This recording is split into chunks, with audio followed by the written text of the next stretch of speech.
Radio Ciudadana presenta México y sus historiadores, episodios y personajes de nuestra historia en voz de sus investigadores.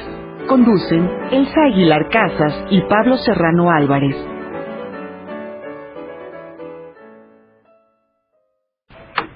Hola, buenas tardes. Les saluda Sandra Vázquez a nombre del equipo de producción de México y sus historiadores. Un espacio abierto para el saber histórico y la participación de usted que nos escucha.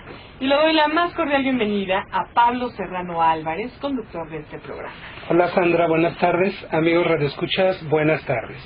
Hoy sabremos cuál sería la opinión de Agustín de Iturbide sobre sí mismo, sobre sus intereses personales, sobre su visión del patriotismo y algunas confesiones íntimas que nos revela una entrevista imaginada por el historiador José N. Iturriaga en su libro Charlas de Café con Agustín de Iturbide.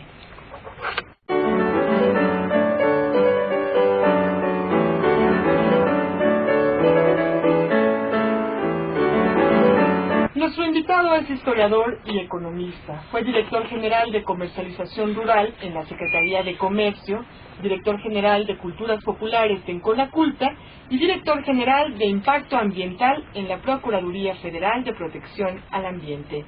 Obtuvo en 1988 el Premio Internacional Malcolm Lowry, en 2003 el Premio Internacional Slow Food en Italia y en 2008 el Premio José C. Valadez. Para la editorial Grijalvo coordinó la colección de 20 volúmenes llamada Charlas de Café, conmemorativa de las efemérides de 2010, y escribió uno de los títulos, Charlas con Agustín de Iturbide. Iturriaga es autor de 36 libros, 3 más en coautoría y de 18 prólogos, además de tener colaboraciones en 21 libros colectivos, todo ello sobre temas mexicanos.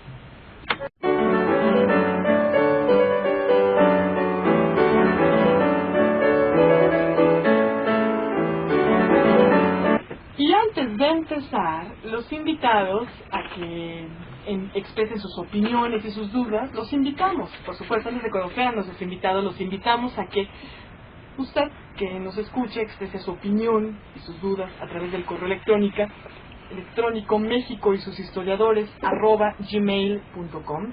Lo repito, México y sus historiadores, todo junto, @gmail.com. Y a los teléfonos 5604-8229, 5604-7926 y 01800-670-1680. Y recuerda que tenemos un excelente regalo para usted que nos escucha, y en esta ocasión, lírica y dramática de la Independencia Nacional de Armando de María y Campos, para quienes nos contesten la sencilla pregunta que Pablo formulará en unos segundos adelante. ¿Cuál fue el apodo que sus compañeros de escuela le pusieron a Agustín de Iturbide?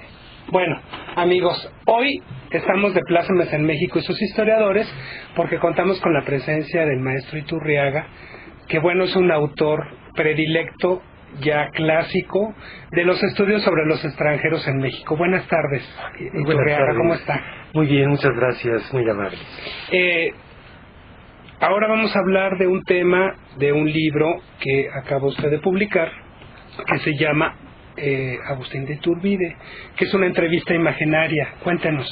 Así es, en realidad son 6 o 7 entrevistas imaginarias, encuadradas en esta colección Charlas de Café. Su nombre lo dice más o menos. Es un formato de diálogos entre cada uno de los 20 autores, con el personaje histórico respectivo. En total fueron 9 personajes de la Independencia, 11 de la Revolución. Y entonces, lo ficticio, desde luego, como las novelas históricas, es el diálogo. Pero absolutamente son libros derivados de una investigación histórica, de manera que la divulgación masiva que se pretendió con esta colección de amplio tiraje de Grijalvo va enfocada sobre todo a un público amplio de jóvenes, y ayudó muchísimo que el formato fuera un formato ligero, porque en realidad el que sean diálogos simulando cómo nos hablaría el personaje respectivo. Iba a decir héroes, pero no, porque algunos, como Iturbide, por supuesto no fue un héroe. Concluyó la guerra de independencia, pero eso no lo convierte ni en héroe ni en libertador de la patria. ¿Qué fue Iturbide? Realista, insurgente, pionero de la independencia, héroe o villano. Mucho más de villano, absolutamente. Pero más allá de los adjetivos y de estereotipos de héroes y villanos, cuando estudia uno a fondo la figura de Iturbide, su vida, su obra, realmente comprueba uno que probablemente la única virtud que tuvo, y yo no sé si sea virtud, es que era muy buen militar. Fuera de eso, bueno, fue un soldado realista, es decir, del ejército del rey, del virreinato. Peleó contra los insurgentes de manera encarnizada, fue cruel, sanguinario, después de muchos ascensos ganados a pulso, porque, repito, fue buen militar, llegó a tener un puesto muy importante de comandante militar en el Bajío, donde se reveló como un funcionario muy corrupto, hizo negocios extraordinarios que le valieron el que su amigo jefe y probablemente socio y cómplice Calleja lo tuviera que destituir, porque los negocios, las corruptelas, mucho más que don Félix María Calleja, ¿no? Exactamente, don Félix María Calleja del Rey, que fue jefe de Iturbide cuando combatían insurgentes, y luego ya llegó a ser virrey, y fue cuando Iturbide llega a la comandancia militar del Bajío, pero lo tuvo que quitar porque las demandas penales en contra de Iturbide por la cantidad de negocios sucios por abuso de poder que llevó a cabo, así lo obligaron al propio virrey a quitarlo. Bueno, ya Iturbide viene desde el 8, ¿no? Por ahí empieza como a despuntar un poco. Sí, en realidad es importante recordar que desde su adolescencia, como ahora dicen desde preadolescente, Iturbide se mostró como un muchacho muy poco afecto a la escuela. Dejó, siendo muy mal estudiante, dejó la escuela en el equivalente a la secundaria, a los 15 años de edad, para meterse de tiempo completo al ejército. Entonces se convierte de hecho en un militar de carrera, en cuanto a que se incorporó a esa edad y a eso se dedicó el resto de su vida. O sea que lo de estratega militar le vino así como muy nato. Sí, y no estudió en una escuela militar, pero cuando entras a los 15 años al ejército te formas de hecho en ese medio castrense. Y aquí hay que destacar una diferencia abismal con el verdadero padre de la patria, que fue don Miguel Hidalgo y Costilla. Don Miguel Hidalgo y Costilla fue no solo un gran estudiante, sino un sabio, políglota, hablaba 5 idiomas, llegó a ser rector universitario. Así es. Y Iturbide, que termina la guerra de independencia, Hidalgo la inicia. Iturbide la termina porque le convino, ya lo veremos en lo personal. La termina, bueno, pues es un militar que a duras penas llegó hasta los 15 años a su ciclo escolar, y luego, bueno, todo lo que veremos a detalle que hizo durante su vida. ¿De dónde viene Iturbide? ¿De qué tipo de familia? ¿De qué origen social es? Iturbide presumía de ser criollo, es decir, hijo de españoles. Pero no era rigurosamente cierto. Su papá sí era español, un comerciante rico español de Morelia, Valladolid en ese tiempo, porque el nombre de Morelia se le debe a un gran héroe también, enemigo Iturbide, enemigo acérrimo de Morelos, que da nombre a Valladolid y Morelia. Y la mamá era mestiza, la mamá de Iturbide. Como quiera que sea, de esa familia proviene, se casa Iturbide muy joven con una chica hija de españoles, hija de la autoridad civil que había precisamente allí en la ciudad de Valladolid. Entonces él siguió una carrera siempre marcada por la conveniencia personal, y hasta ese imperio de pacotilla ridículo al que llega al final de su carrera pública. Bueno, pues ahí se ve absolutamente que era no solo egoísta, sino egocéntrico. Así es. Y prepotente. Muy altamente lo prepotente. que ahora decimos prepotente. Exacto, no se usaba la palabra en aquellos tiempos, pero esto lo vemos sobre todo en la primera etapa de Iturbide, ya como soldado realista, con el grado de teniente, cuando luchó contra los insurgentes. Una de las características más sobresalientes de Iturbide es que jamás dejaba un prisionero vivo. Absolutamente los prisioneros, todos se los escabechaba. Todos los fusilaba, absolutamente todos. Y cuando hablamos de todos, pues hay que dar algunas cifras porque es impresionante. Por ejemplo, después de un encuentro de armas famoso en un lugar que se llama la Hacienda de Pantoja, fusiló a 300 personas. 300 se dice fácil, pero 300 personas, si las formamos una tras otra, claro, en la India son 3-4 cuadras de personas, las fusiló. En Puruándiro fusiló a 81, en Valladolid fusiló a 233 personas, pero primero los obligó a cavar su propia tumba, sus fosas, y luego ya fue mucho más práctico, los fusilaron ya ahí junto a la fosa cada quien, la que cada quien había cavado. Pero es larga la lista. Ahí mismo en Valladolid cayó preso el cura de Petatlán, que era el confesor de José María Morelos, y cayó muy malherido el cura de Petatlán, pues no podía caminar, estaba, insisto, herido gravemente. Lo fusilaron en su camilla.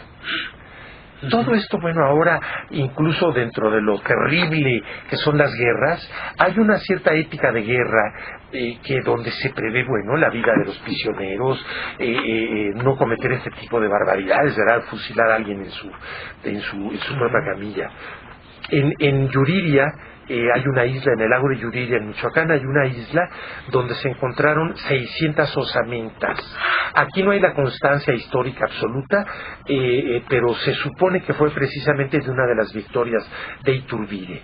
Y otra, para redondear este tema que es notable, un Viernes Santo fusiló a 150 personas.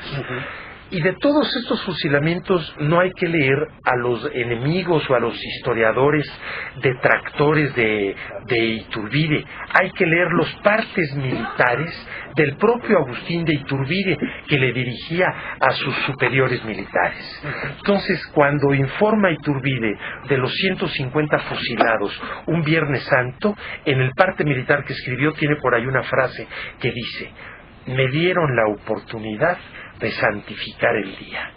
Imagínense ustedes. Maestro Iturriaga, vamos a una pequeña pausa. Amigos, llámenos, está muy interesante este tema. Llámenos a los teléfonos que les va a dar Sandra. Por supuesto, llámenos al 5604-8229, al 5604-7926, o bien a través de nuestra alada sin costo 01800-670-1680. Gracias. Maestro Iturriaga, o sea, era un sanguinario, ¿verdad? Hay muchas corrientes que ahora en los festejos del Bicentenario dicen: ¿por qué no se reivindica la figura de Iturbide? ¿Por qué no está Iturbide presente? Él fue el que consumó la independencia. Pero con lo que usted nos está diciendo, pues realmente no habría una razón de reivindicación, ¿no? Sí. Adelante. Ciertamente, no hay, a mi modo de ver, como historiador, alguna parte donde se pueda reivindicar favorablemente la figura de Iturbide. Y no, en principio, muchos de mis colegas historiadores, creo yo, o algunos, confunden la objetividad con un revisionismo reaccionario. Así es. Porque no es lo mismo tratar de ser objetivos y de veras bajar a los héroes de su pedestal y sacar a los villanos del infierno para ver realmente cómo eran y que todos finalmente fueron seres humanos. No es lo mismo eso, un espíritu objetivo de revisión de la historia, que querer, en este caso, reivindicar Iturbide cuando no hay ninguna parte de su personalidad o de su obra en donde se pueda pensar que hay algo justamente reivindicable. No obstante eso, a mí me sorprendió mucho hace algunas semanas, algún amigo, sabiendo de mi libro de Iturbide y de esta colección de charlas de café que me tocó coordinar, me obsequió una moneda de 5 pesos de las que fueron lanzadas a la circulación el año pasado, desde el año pasado, y que por un lado tienen el escudo nacional, el águila, la serpiente, como todas nuestras monedas, pero del otro lado tienen figuras de personajes. Me regaló la de Agustín de Iturbide. Sí. Entonces yo creo que pues ahí en la casa de moneda alguien se le ha de haber hecho fácil. Si no, pues vamos a meter Iturbide. No, por es favor. Un personaje de nuestra historia. Absolutamente. Que hay que revisar, que hay que analizar, que hay que reflexionar, investigar. Por supuesto. Pero bueno, al mismo tiempo es una figura muy polémica, por lo que usted está diciendo. Pues sí, aunque si todos estudiaran a fondo toda la documentación y libros de contemporáneos de Iturbide que hay sobre él, no habría polémica.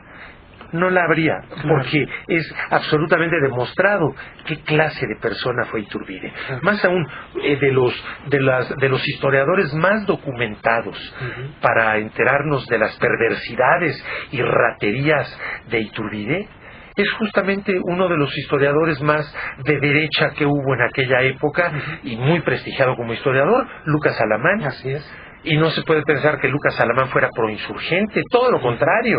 Lucas Alamán era reaccionario. Así es. Bueno, pues hay que ver lo que escribe en contra de Iturbide. Si no estoy diciendo que hay que leer a Fray Servando Teresa de Mier, a otro. El gran idealista, ¿verdad? Claro, no. Hay que leer a Lucas Alamán. De derecha, ¿cómo? Habla y lo que documenta acerca de las cosas que y todos estos grandes héroes de nuestra independencia, ¿qué relación o qué pensaban acerca del comportamiento de Agustín de Iturbide? Los grandes insurgentes, héroes dentro de la nómina de los grandes personajes mexicanos, todos ellos fueron perseguidos de manera sanguinaria por Iturbide, porque fueron insurgentes. Hidalgo, Morelos, Guerrero, Victoria, Aldama, Jiménez, Abasolo. Bueno, todos, Guerrero tuvo un enfrentamiento a muerte. Pero claro, en cambio, ahí sí sale el gran héroe a la luz, justamente al final de la Guerra de Independencia. El verdadero héroe es don Vicente Guerrero, que siendo un guerrillero poderosísimo, porque él era el único que seguía con el estandarte de la independencia a nivel nacional, encabezando guerrillas muy poderosas en el estado que hoy lleva su nombre, que en ese tiempo era parte del Estado de México, lo que hoy es Guerrero. Y Guerrero sí fue un gran hombre, sacrificó su poder personal, que a él no le importaba, entregó sus tropas, su armamento, que era mucho, su caballería, todo lo entregó a su más acérrimo enemigo, Agustín de Iturbide, porque era el momento propicio para terminar la guerra de independencia, sabiendo que a Iturbide no lo movían más que objetivos estrictamente personales, incluso algunos de materia penal, porque cuando Iturbide salvó el pellejo de aquellas demandas penales por las trapacerías que hizo en el Bajío, había el peligro para Iturbide de que se desempolvara su expediente penal, y una forma en que iba a quedar para siempre dado el carpetazo era justamente que él se convirtiera en la persona que terminara la guerra de independencia. Ya nadie se iba a poder atrever a querer desempolvar ese expediente. Conviene revisar qué fue lo que sucedió con Iturbide en el Bajío, porque parece que se habla y decimos muchos adjetivos en contra de él, pero podemos decir puros sustantivos, porque hay hechos muy concretos. Bueno, primero hay que terminar la primera parte de lo cruel y sanguinario que fue Iturbide, diciendo que apresó muchas mujeres, por los delitos graves para Iturbide de ser esposas de insurgentes, hijas de insurgentes, madres o hermanas de insurgentes. Muchas las encarceló, muchas murieron en la cárcel embarazadas, y a una la mandó fusilar, muy conocida, María Tomasa Esteves, en Guanajuato, por supuesto acusada de no solo simpatizante, sino de haber dado alguna clase de apoyo a los insurgentes. ¡Qué barbaridad!, ¿no? Es algo inusitado. es algo realmente... Que además interesante. está documentado plenamente. Absolutamente. Esto lo podemos leer en varios de los historiadores de la época, incluso en los conatos que ya había de prensa, muy irregular en esa ¿Cómo época. es que Iturbide firma esos documentos que nos dan la independencia finalmente? ¿Cómo? El plan de Iguala y luego los tratados de Córdoba con el virrey O'Donoghue, porque le convenía mucho. Iturbide vio, porque no era nada tonto, era No, para nada. muy malvado, pero muy inteligente. Él vio que no solo en México, sino a nivel iberoamericano, ya era irrefrenable la independencia. Y tan es cierto que una decena de los países hispanoamericanos logramos la independencia en el mismo año de 1821, con meses o semanas de diferencia, y sin contar a los 6 países de Centroamérica que de golpe se independizaron con la Capitanía General de Guatemala, y luego Chiapas, que era de esa capitanía, se adhiere a México. Pero Iturbide se dio cuenta de ello, y por otra parte, él tenía desde 1815 la espada de Damocles sobre el pescuezo, porque ese juicio de sus grandes negocios ilícitos en el Bajío como comandante militar le habían hecho una absolución muy falseada.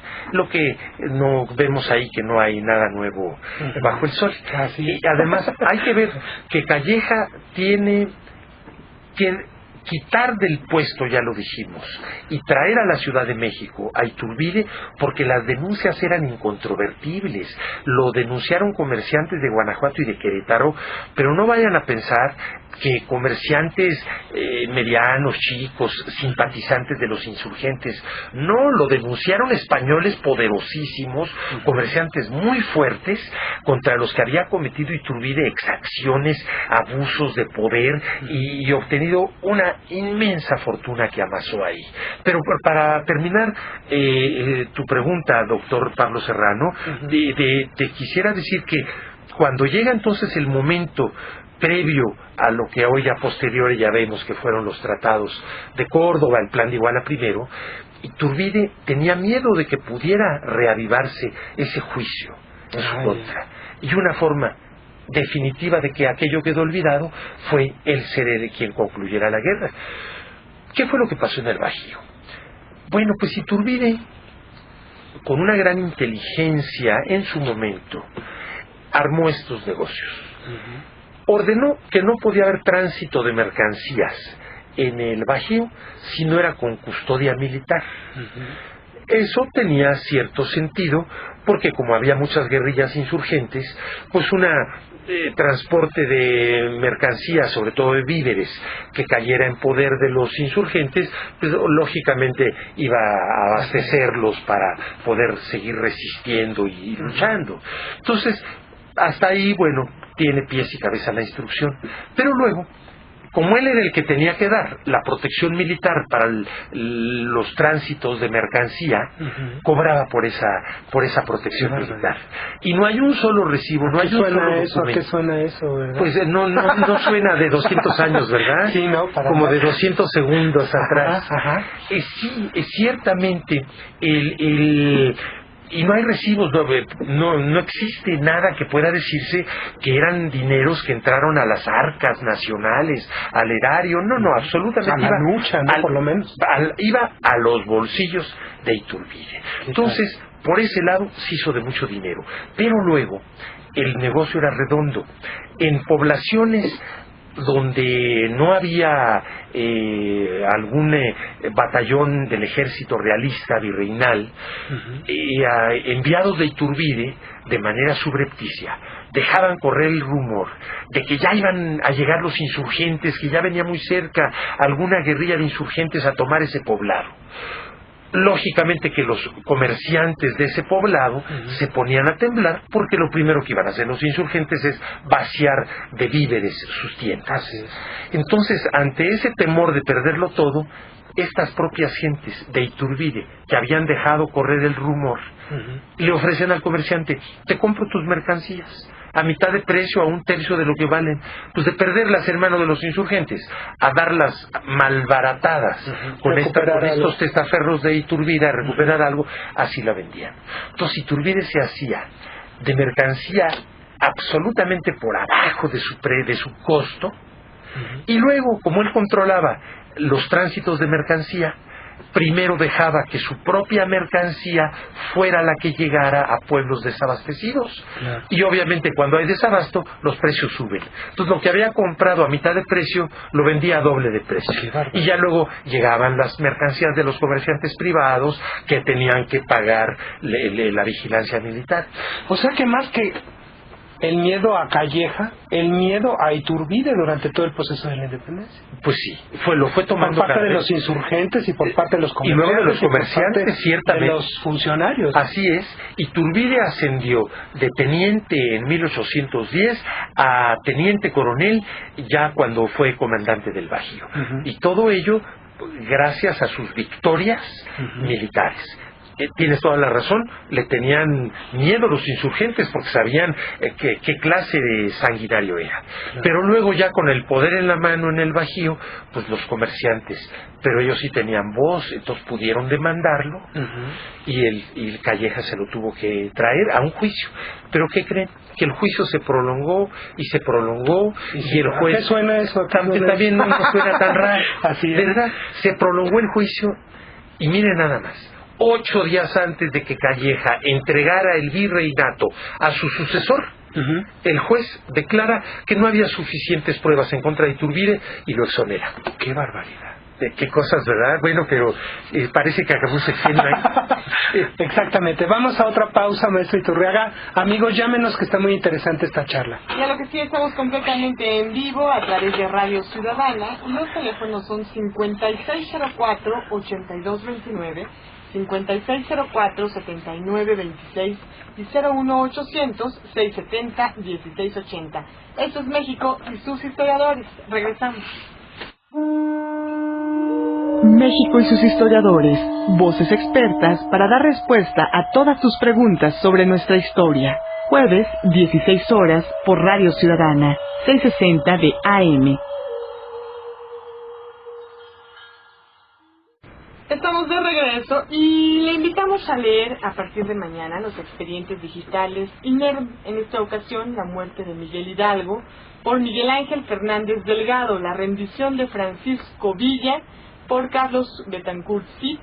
Y recuerda, los expedientes digitales se pueden leer a partir de mañana en www.inerm.gov.mx.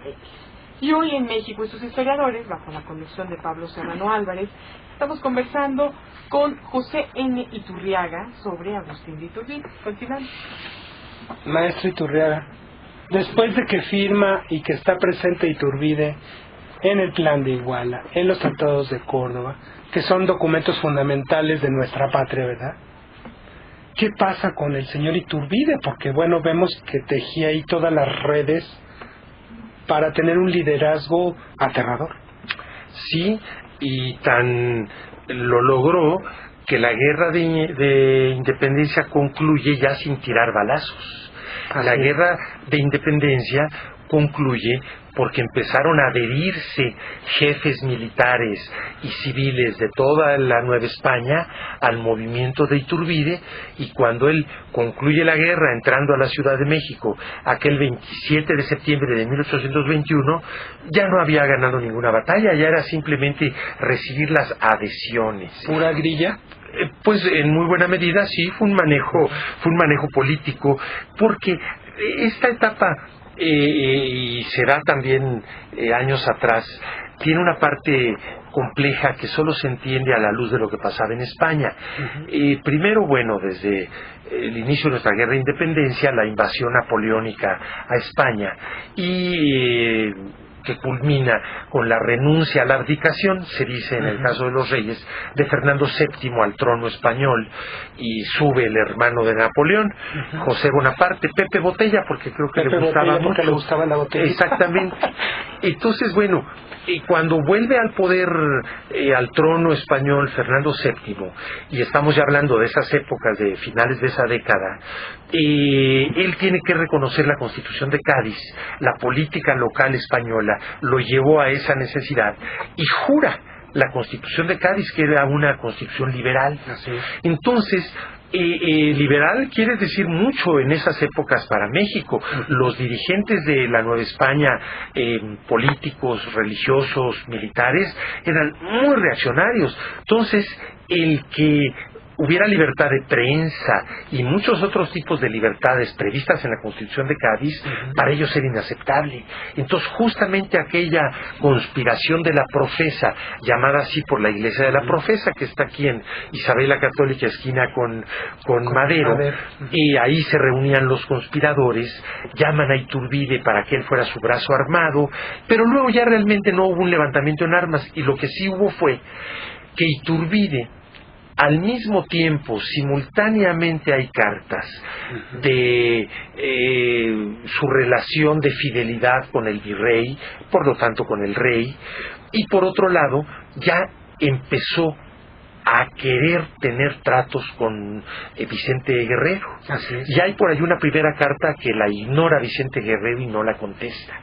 Pero luego insiste Iturbide, y es cuando Guerrero se empieza a dar cuenta que esa puede ser la salida para la independencia nacional, no la óptima, no lo que él hubiera querido, pero sí lograr la independencia nacional. Y ya lograda luego a ver qué pasaba, pero lograrla aunque fuera a través de Iturbide. Entonces aquí hay algo que pinta de cuerpo entero a Iturbide, cómo va de México a Acapulco custodiando 525,000 pesos en plata que le había encargado el virrey por cuenta de comerciantes mexicanos, que la cuidara hasta Acapulco porque se iba a embarcar esta plata rumbo a las Filipinas.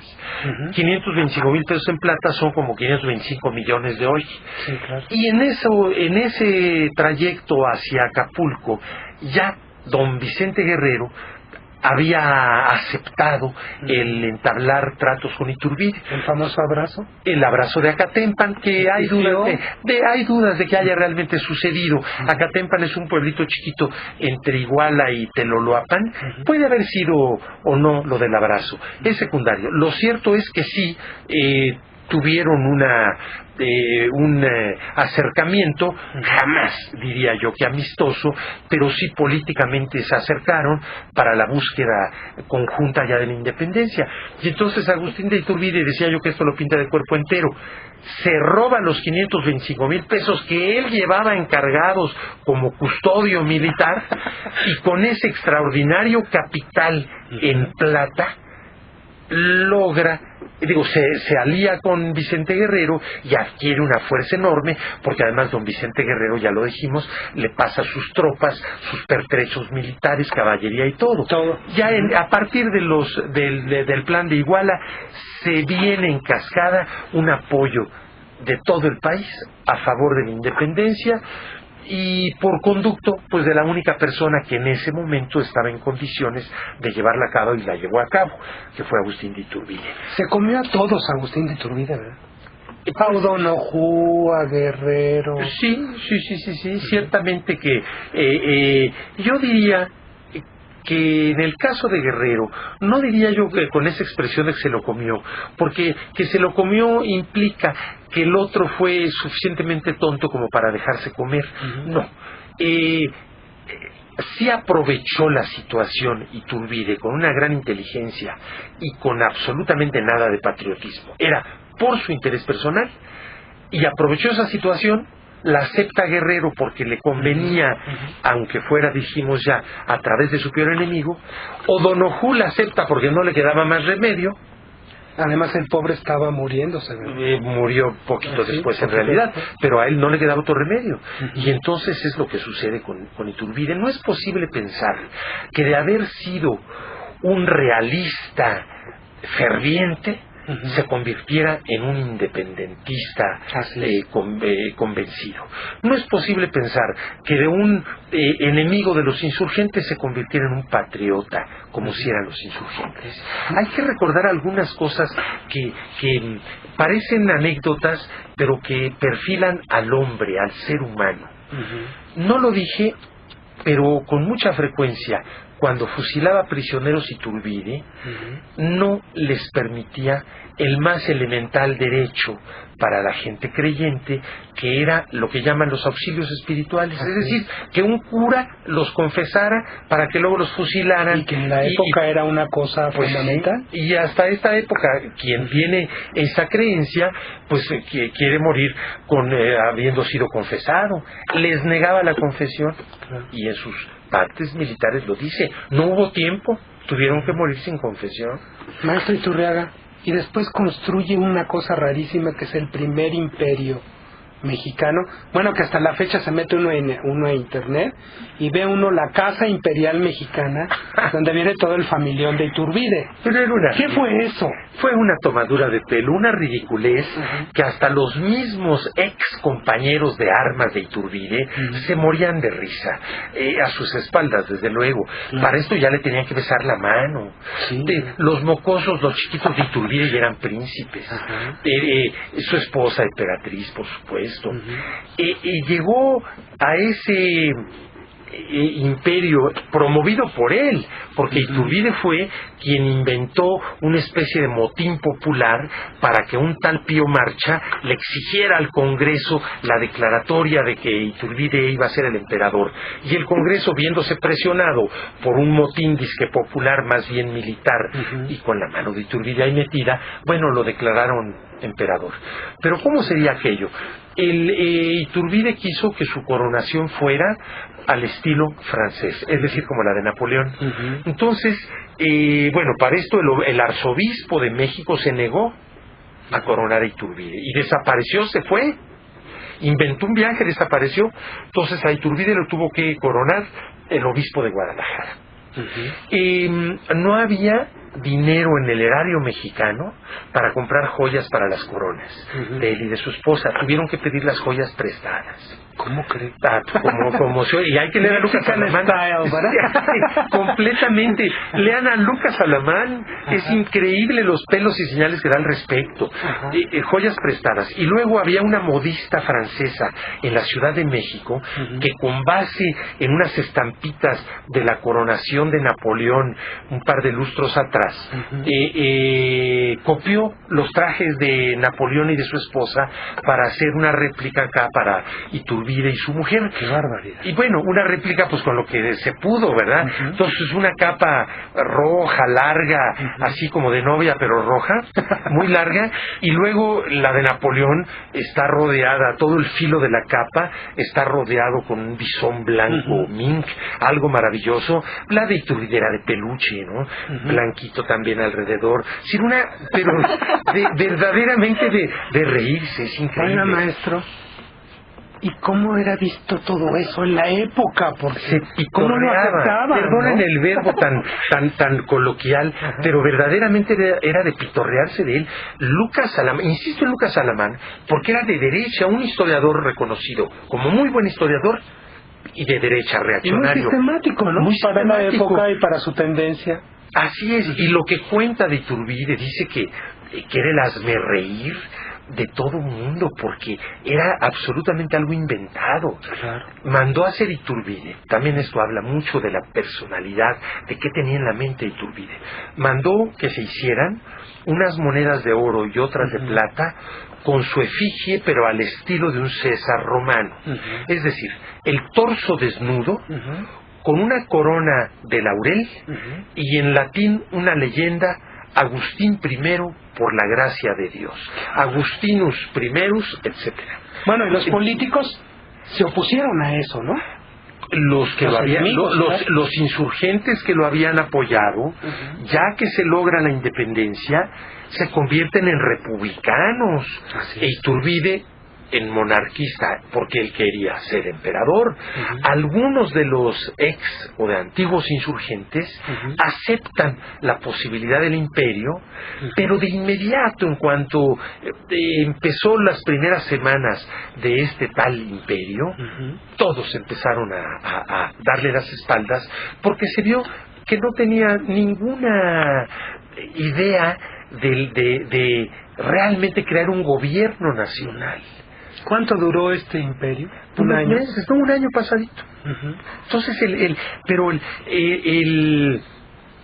cuando vemos que se hizo asignar, todavía sin ser emperador, hay un dato que es revelador. Cuando todavía era el presidente de la regencia, o sea, de esa autoridad previa a que se coronara emperador, la regencia que él presidía gestionó con el equivalente al Congreso que en ese momento había, que se le diera a Iturbide un salario mensual de 120,000 pesos, justamente mensuales, ya lo dije, pero además 1,000,000 de pesos regalado por una sola vez.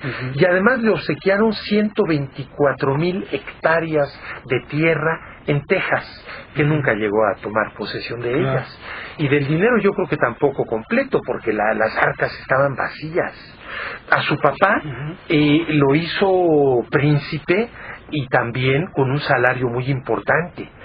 Y el propio Iturbide, antes de ser designado emperador, se hizo llamar, como décadas después sería Santana, generalísimo de las armas del imperio de mar y de tierra, cargo vitalicio, y alteza serenísima, como Santana. Oiga, y tenía un titipuchal de hijos, como 9, ¿no? Sí, tenía muchos hijos. De hecho, cuando fue fusilado, porque como todos sabemos, es derrocado, obligado a abdicar. ¿Quién lo obliga a abdicar? Bueno, fue un movimiento popular en donde ya estaban metidos, ¿no? Por supuesto, Santana, que fue el que encabeza el plan de Casamata, pero ya también Victoria, que sería el primer presidente de México. Ya es todo un movimiento, y él tiene que abdicar, sale a Veracruz al rumbo al exilio. Y a Italia se va, ¿no? Sí, a Italia, también estuvo en Inglaterra, y luego, sabiendo que el Congreso mexicano había emitido un decreto de pena de muerte en contra de él si volvía a pisar el territorio nacional, después de 1 año y pico víctima de la nostalgia, del aturdimiento de pensar que podía no solo llegar y quedar vivo, sino todavía ser útil a su patria, ¿para qué? No había habido nada fuera de haber concluido la guerra, que sí fue útil desde luego. No fue un acto de heroísmo, pero sí fue útil, por supuesto que lo fue. Igual se hubiera logrado en otro momento, obviamente, pero fue muy importante que se lograra en ese momento. Regresa a Iturbide y a los 6 días de que desembarca en Soto la Marina, allá al norte de Tampico, en Tamaulipas, el comandante militar de la región lo manda a fusilar. Bueno, lo apresa primero y luego en un juicio sumario lo fusilan, con base en ese decreto del Congreso Nacional. El 19 de julio de 1824, ¿no? Exactamente. ¡Qué barbaridad! Sí. Fue dramático eso para su personalidad, ¿no? Pues sí, pero a propósito de los hijos, su esposa quedó embarazada, quedó con un niño de brazos, con otros más chiquitos, y no eran... ¿Qué es lo que llaman todavía algunos ahora la Casa Imperial Mexicana? Fíjese usted. Pues sí, ¿qué cosa es esa? Y Maximiliano compró a un nieto de Iturbide, como Maximiliano y Carlota, o no podían tener hijos o no hubo la forma de que los tuvieran, entonces declararon príncipe heredero a un nieto de Iturbide de nombre Agustín también, pero fue una especie de compra, porque la mamá de este nieto era una americana, casada con un hijo de Iturbide, y entonces este pequeñito de 3 años se lo llevaron a vivir a Chapultepec, Carlota y Maximiliano. Murió después, creo, ¿no? Bueno, pero no, eso fue mucho después. La gringa se arrepintió, a pesar de que le habían dado mucho dinero por el niño, y entonces reclamó al hijo, y fue un enredo familiar de todos los Iturbide hijos contra Maximiliano y Carlota, pero verdaderamente de vecindad, porque había dinero de por medio, y bueno, fue una cosa muy fea, pero sí la supuesta Casa Real Mexicana. Maestro Iturriaga, ¿cómo entrevistar desde el presente a un personaje como Agustín de Iturbide, que usted lo logra hacer en la colección Charlas de Café? En primer lugar, estudiando mucho las fuentes contemporáneas, porque si no estudiamos las fuentes de la misma época del personaje, estamos sujetos a mucho manoseo de los historiadores. Mis colegas historiadores, y creo que es una vicio profesional, pues cada quien tiene su corazoncito y va dando su opinión y sus puntos de vista, pero cuando leemos a los historiadores que en su momento escribieron sobre Iturbide, que conocieron Iturbide, algunos que fueron presos por Iturbide, eso es lo que nos permite conocer mejor al personaje. Y hay un historiador que hay que mencionarlo, Vicente Rocafuerte, que da pelos y señales sobre las maldades terribles de Iturbide. Incluso revela una anécdota, que cuando era niño Iturbide, en alguna ocasión cortó las patas a unas gallinas, vivas por supuesto, solamente por verlas brincar sobre los muñones sangrando, sobre los muñones con el hueso sangrando, y que esto se lo había contado el papá de Agustín de Iturbide a un amigo de que fue el que lo escribe. Ahora, ¿quién fue Vicente Rocafuerte? Podemos pensar que es un chisme de historia, a lo mejor no lo sé, pero Vicente Rocafuerte, en la década siguiente, en los 30 del siglo XIX, llegó a ser presidente de la República de Ecuador, porque él era ecuatoriano. Fíjate. Sí. Sí, es una persona respetable. Incluso su obra está reeditada recientemente por Miguel Ángel Porrúa. Claro. ¿En dónde se citó con Agustín de Iturbide? La primera entrevista que le hago fue en Coajimalpa, después de la derrota terrible que les infringió el padre Hidalgo y Allende y todos aquellos insurgentes en el Monte de las Cruces. Entonces, esa es una primera entrevista donde Iturbide, que era muy prepotente, muy déspota, yo aparezco como periodista en este libro. Entonces, bueno, pues ¿un periodista contemporáneo o de la época? No, periodista contemporáneo de él, de esa época. Sí, no, yo era un periodista interesantísimo. Sí, yo era un jovencito, un poco más joven que Iturbide, lo llego a entrevistar, no se para de eso así, yo por supuesto llego, lo saludo, él no se levanta de su escritorio, ni me pide que me siente, así era él, y esos detalles lo revelan tal cual era. Luego en otra ocasión lo entrevisto en Valladolid, en otra ocasión lo entrevisto el 28 de septiembre, el día después de haber entrado con el ejército trigarante. Híjoles, como en La máquina del tiempo, me encanta eso. Sí, esa colección vale la pena, porque son 20 tomos muy amenos, en donde muy barato, se llama Charlas de Café, publicada por Editorial Grijalbo. Sí, y la característica es que no son todos, no somos todos historiadores. Al revés, de los 20 tomos creo que somos 5 o 6 historiadores. Los demás autores son periodistas, novelistas, poetas, hay un dramaturgo, varios abogados. Digan los nombres para que el público compre esos libros, porque de veras son unos libros maravillosos, muy entretenidos, que además los devora usted en una sentada con un café. Y cómo no, bueno, me voy a ver de cuáles me acuerdo rápidamente. Dentro de los periodistas connotados, autores de esta colección, están Froilán López Narváez, que hace el Álvaro Obregón, Guadalupe Loaesa, que no le conocíamos un texto histórico, Don Porfirio Díaz. Se negaba a Guadalupe al principio a hacer su libro, le dije, hazlo, te va a salir genial, nada más y ponte a estudiar. Salió extraordinario, a mí me encanta su Porfirio Díaz. Ángeles González Gamio, que es periodista pero más cronista de la ciudad. Ángeles escribió Doña Josefa. Una gran poeta morelense, Alejandra Tala, escribió La Leona Vicario. Y otra poeta, Ethel Krause, escribió un libro dificilísimo, que es el otro malo de la colección, Victoriano Huerta. Híjole. Y está también Patricia Galeana. Bueno, sí, dentro de los historiadores, la doctora Galeana, Patricia, que hizo un Miguel Hidalgo de primera. No era la primera vez que la doctora Galeana escribía sobre Hidalgo, al revés, tiene clásicos en el tema. Otra historiadora notable, Guadalupe Villa, nieta del Centauro. Hizo Villa, por supuesto. Que además me platicó que es como en una sesión espiritista. Sí, así es, porque cada uno de los autores tuvimos absoluta libertad, por supuesto, nada más eso faltaba, para inventar cómo queríamos hacer nuestros diálogos. Algunos, como yo, nos trasladamos a aquella época con nuestros propios nombres, y el periodista del que yo me disfrazo se llama igual José Iturriaga, pero de aquella época. Otros, al revés, trajeron de una forma surrealista al personaje histórico al siglo XXI. Vicente Quirarte, poeta, novelista, hizo un Belisario Domínguez genial. Alejandro Rosas hizo Felipe Ángel. Así es. Sandra Molina hizo El Allende. Y luego, bueno, hay abogados muy connotados. El doctor Carrillo, Alejandro Carrillo, hizo El Venustiano Carranza. Miguel González Avelar hizo El Madero. Fernando Certuche hizo Los Hermanos Ricardo Flores Magón. Un dramaturgo, Raúl Moncada, muy buen dramaturgo y novelista, hizo Los Hermanos Cerdán.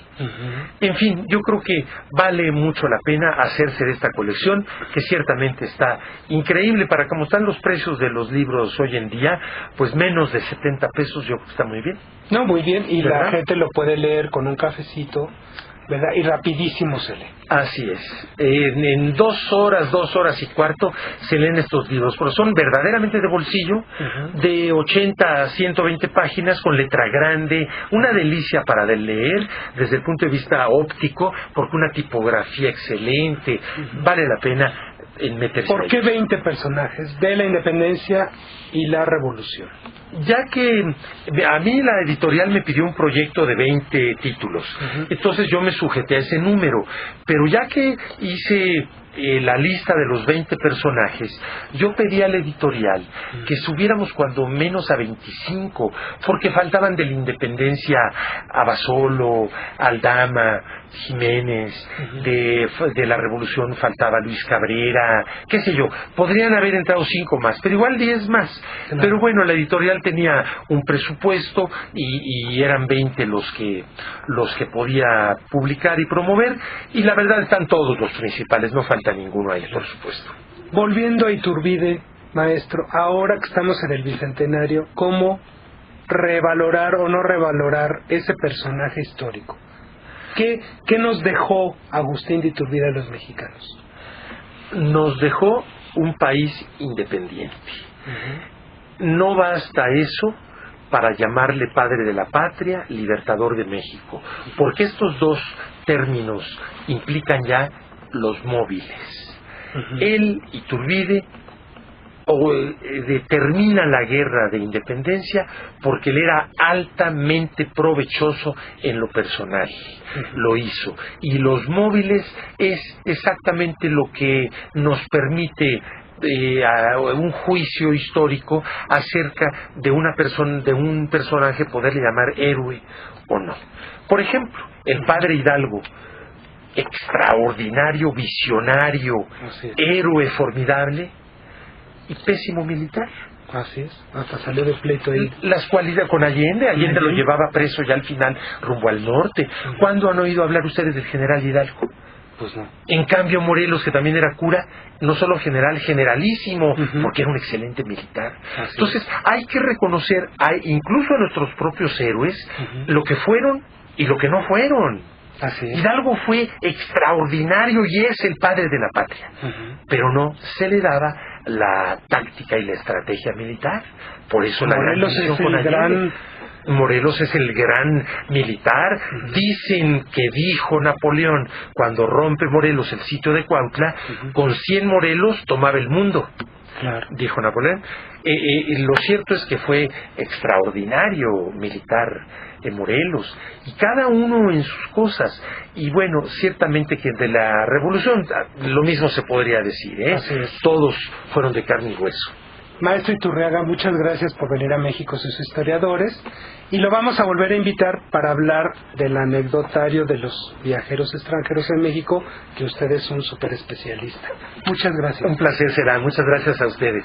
Sandra, pues adelante. Ya tenemos a los ganadores de los libros, quienes son Fernando Román y Mauricio Gutiérrez. La respuesta es Dragón de Fierro, apodo de Agustín de Iturbide, es el apodo que se le dio a Agustín de Iturbide. Bueno, pues esto fue una producción de Radio Ciudadana, enlace y coordinación, INERM, Salvador Castro, en la operación técnica, José Luis Centeno. Por supuesto, gracias a Pablo en la conducción el día de hoy, Pablo Serrano Álvarez, de México y sus historiadores. Soy Sandra Vázquez, pásenla muy bien, muy buenas tardes.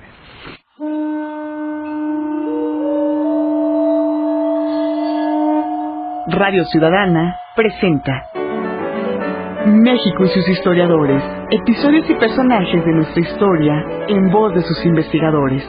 Conducen Elsa Aguilar Casas y Pablo Serrano Álvarez.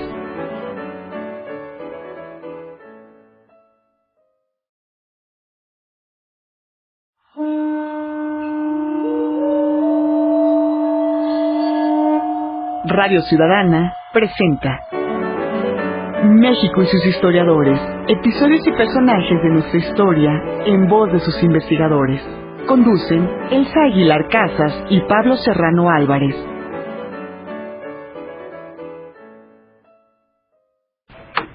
Hola, buenas tardes. Les saluda Sandra Vázquez a nombre del equipo de producción de México y sus historiadores. Un espacio abierto para el saber histórico y la participación de usted que nos escucha. Y le doy la más cordial bienvenida a Pablo Serrano Álvarez, conductor de este programa. Hola Sandra, buenas tardes. Amigos radioescuchas, buenas tardes. Hoy sabremos cuál sería la opinión de Agustín de Iturbide sobre sí mismo, sobre sus intereses personales, sobre su visión del patriotismo y algunas confesiones íntimas que nos revela una entrevista imaginada por el historiador José N. Iturriaga en su libro Charlas de Café con Agustín de Iturbide.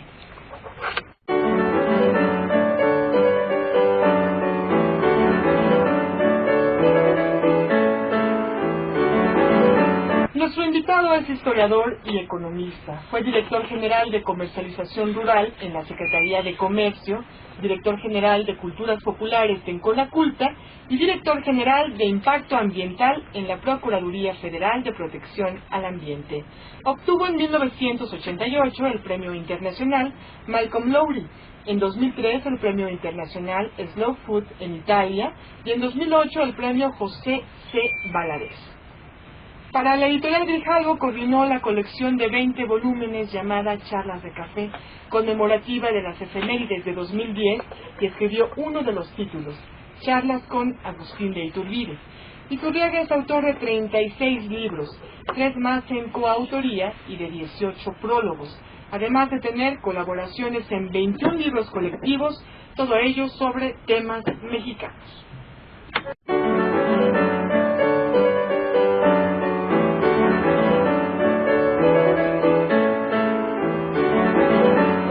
Y antes de empezar, los invitados a que expresen sus opiniones y sus dudas, los invitamos, por supuesto, antes de conocer a nuestros invitados, los invitamos a que usted, que nos escucha, Que acaba usted de publicar, que se llama Agustín de Iturbide, que es una entrevista imaginaria. Cuéntenos. Así es, en realidad son 6 o 7 entrevistas imaginarias encuadradas en esta colección Charlas de Café. Su nombre lo dice más o menos. Es un formato de diálogos entre cada uno de los 20 autores con el personaje histórico respectivo. En total fueron 9 personajes de la independencia, 11 de la revolución. Y entonces, lo ficticio, desde luego, como las novelas históricas, es el diálogo. Pero absolutamente son libros derivados de una investigación histórica, de manera que la divulgación masiva que se pretendió con esta colección de amplio tiraje de Grijalvo va enfocada sobre todo a un público amplio de jóvenes, y ayudó muchísimo que el formato fuera un formato ligero, porque en realidad el que sean diálogos simulando cómo nos hablaría el personaje respectivo, iba a decir héroes, pero no, porque algunos, como Iturbide, por supuesto no fue un héroe. Concluyó la guerra de independencia, pero eso no lo convierte ni en héroe ni en libertador de la patria. ¿Qué fue Iturbide? Realista, insurgente, pionero de la independencia, héroe o villano. mucho más de villano, absolutamente. Pero más allá de los adjetivos y de estereotipos de héroes y villanos, cuando estudia uno a fondo la figura de Iturbide, su vida, su obra, realmente comprueba uno que probablemente la única virtud que tuvo, y yo no sé si sea virtud, es que era muy buen militar. Fuera de eso, bueno, fue un soldado realista, es decir, del ejército del rey, del virreinato. Peleó contra los insurgentes de manera encarnizada, fue cruel, sanguinario, después de muchos ascensos ganados a pulso, porque repito, fue buen militar, llegó a tener un puesto muy importante de comandante militar en el Bajío, donde se reveló como un funcionario muy corrupto, hizo negocios extraordinarios que le valieron el que su amigo jefe y probablemente socio y cómplice escuche, exprese su opinión y sus dudas a través del correo electrónico México y sus historiadores @gmail.com. Lo repito, México y sus historiadores, todo junto, @gmail.com. Y a los teléfonos 5604-8229, 5604-7926 y 01800-670-1680.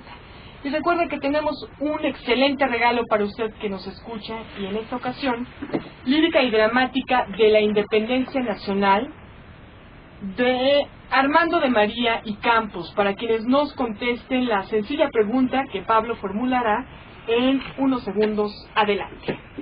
¿Cuál fue el apodo que sus compañeros de escuela le pusieron a Agustín de Iturbide? Bueno, amigos, hoy estamos de plácemes en México y sus historiadores porque contamos con la presencia del maestro Iturriaga, que bueno, es un autor predilecto, ya clásico, de los estudios sobre los extranjeros en México. Buenas tardes, Iturriaga, ¿cómo está? Muy bien, muchas gracias, muy amable.